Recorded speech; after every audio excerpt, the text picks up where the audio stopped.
नमस्कार।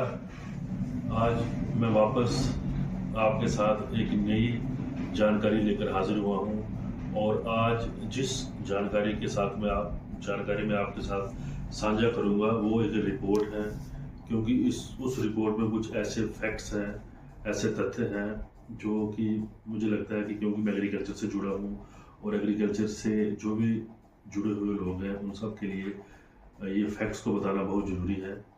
तो जिस रिपोर्ट की मैं बात कर रहा हूँ वो है ग्लोबल हंगर इंडेक्स 2024। तो ग्लोबल हंगर इंडेक्स की जो 2024 की रिपोर्ट, ये जो रिपोर्ट हर साल 2006 से अक्टूबर के महीने में आती है, इस रिपोर्ट में कुछ ऐसे भारत की जो हंगर लेवल है, भारत में जो भूखमरी की स्थिति है, उसके बारे में कुछ ऐसे तथ्य जो सामने उभर के आए हैं, तो मैं वो आपसे शेयर करूंगा। तो सबसे पहले मैं आपको बताऊं कि ग्लोबल हंगर इंडेक्स ये क्या है। तो दुनिया में दो संस्थाएं हैं। एक संस्था जो है वो है आयरलैंड की, जिसका नाम है कंसर्न वर्ल्ड वाइड, और दूसरी संस्था है जर्मन की जो है वेट हंगर लाइफ। तो ये जो दो संस्थाएं हैं ये दुनिया के अलग अलग देशों से डाटा कलेक्ट करती हैं और उस डाटा के बेस के ऊपर ये अपनी रिपोर्ट तैयार करती हैं। तो ये जो डाटा है ये 4 पैरामीटर के ऊपर इकट्ठा किया जाता है। इसमें सबसे पहला पैरामीटर है अंडर नोरिशमेंट। अंडर नोरिशमेंट का मतलब कि दुनिया भर में ऐसी कितनी पॉपुलेशन, उस पॉपुलेशन का क्या प्रतिशत है जिनको उतनी कैलोरीज नहीं मिल रही जितनी कैलोरीज उनको चाहिए उनकी बॉडी की हेल्दी ग्रोथ और डेवलपमेंट के लिए। दूसरा पैरामीटर है चाइल्ड वेस्टिंग। तो चाइल्ड वेस्टिंग में जो रिपोर्ट है वो इस पर डाटा कलेक्ट करती है कि कितने प्रतिशत ऐसे बच्चे 5 साल के कम जिनका जो वेट है उनकी हाइट के मुताबिक नहीं है। तीसरा पैरामीटर है चाइल्ड स्टंटिंग का। इसमें है वही 5 साल से कम कितने ऐसे प्रतिशत बच्चे हैं जिनकी जो हाइट है उनके एज के मुताबिक नहीं है। और जो लास्ट पैरामीटर है चौथा, वो है मोर्टेलिटी। मोर्टेलिटी में है कि वही 5 साल से कम कितने ऐसे बच्चे हैं जो कि अपना 5वां जन्मदिन नहीं देख पाते, यानी कि जो 5 साल पूरा करने से पहले ही जिनकी डेथ हो जाती है। तो इन 4 पैरामीटर्स के ऊपर जो डाटा कलेक्ट होता है, उस डाटा के बेस के ऊपर हर एक कंट्री को एक स्कोर दिया जाता है। उस स्कोर के बेस के ऊपर अलग अलग कंट्रीज को 5 कैटेगरीज में बांटा गया है। तो सबसे पहले कैटेगरी है जिन कंट्रीज का स्कोर 9.9 तक रहता है, उनमें ये माना गया है कि उनमें जो हंगर है वो लो लेवल की है। इसके बाद दूसरी कैटेगरी है, उसमें जिस कंट्री का स्कोर 10 से लेके 19.9 तक है, उसमें जो हंगर है वो मॉडरेट लेवल का है। तीसरी कैटेगरी जो है वो है उसमें 20 से लेके 34.9 तक जिसका स्कोर है, उसकी जो कैटेगरी है वो है सीरियस लेवल की।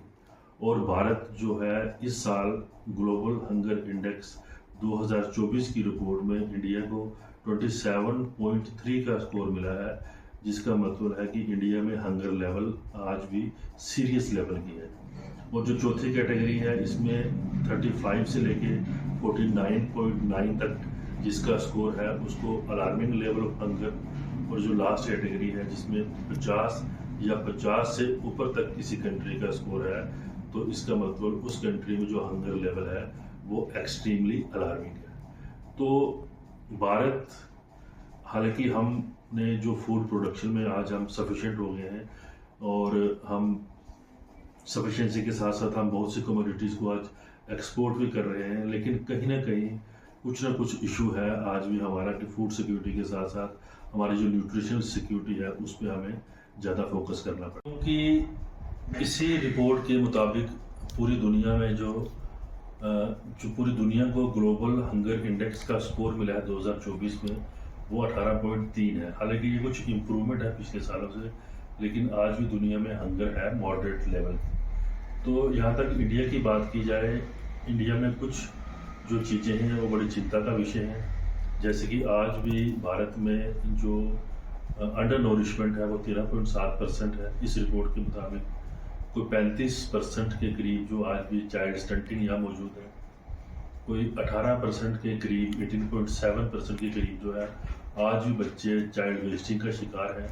और 2.9% के करीब आज भी यहाँ पर चाइल्ड मोर्टेलिटी है। तो ये चीज़ें हम सब के लिए चिंता का विषय है कि हमारे तो फूड प्रोडक्शन में हम सफिशेंसी हमने अचीव कर ली है, लेकिन कहीं ना कहीं जो हमारी न्यूट्रिशन सिक्योरिटी है उस पर हमें गौर करने की ज़रूरत है। तो मुझे लगता है कि न्यूट्रिशन सिक्योरिटी जो है उसके लिए हमें आम लोगों को, आम जनमानस तक उनको अवेयर करना पड़ेगा कि हम लोग जो खाना खा रहे हैं, हम क्या सिर्फ पेट भर रहे हैं या हम अपने खाने में वो सारे पोषक तत्व ले रहे हैं जिससे कि हमारी बॉडी की हेल्दी ग्रोथ हो। इसमें खासकर मैं जो हमारी माताएं हैं जो बच्चों को दूध पिलाती हैं, या प्रेग्नेंट लेडीज़ हैं, या छोटी बच्चियां हैं, एडोलसेंट गर्ल्स, या जो हमारे नौजवान जो हार्ड वर्किंग है, जो सख्त काम में लगे हुए हैं, तो ये सब जो है क्योंकि इनकी बॉडी में एनर्जी इनको ज़्यादा चाहिए होती है, इसलिए इनको अपनी जो सेहत है, जो ये खाना खा रहे हैं उसके ऊपर भी गौर करना चाहिए। आजकल जैसे एक बड़ा अच्छा कंसेप्ट चला हुआ है पोषण थाली। पोषण थाली क्या है कि हमारी जो थाली है, जो हमारा खाना है, उसमें जो हम खाना खा रहे हैं उसकी डाइवर्सिटी होनी चाहिए, उसमें विविधता होनी चाहिए कि हमारे खाने में हम फ्रूट भी खाएं, हम दूध भी लें, हम वेजिटेबल भी लें, हम सैलेड भी लें, हम दही भी लें।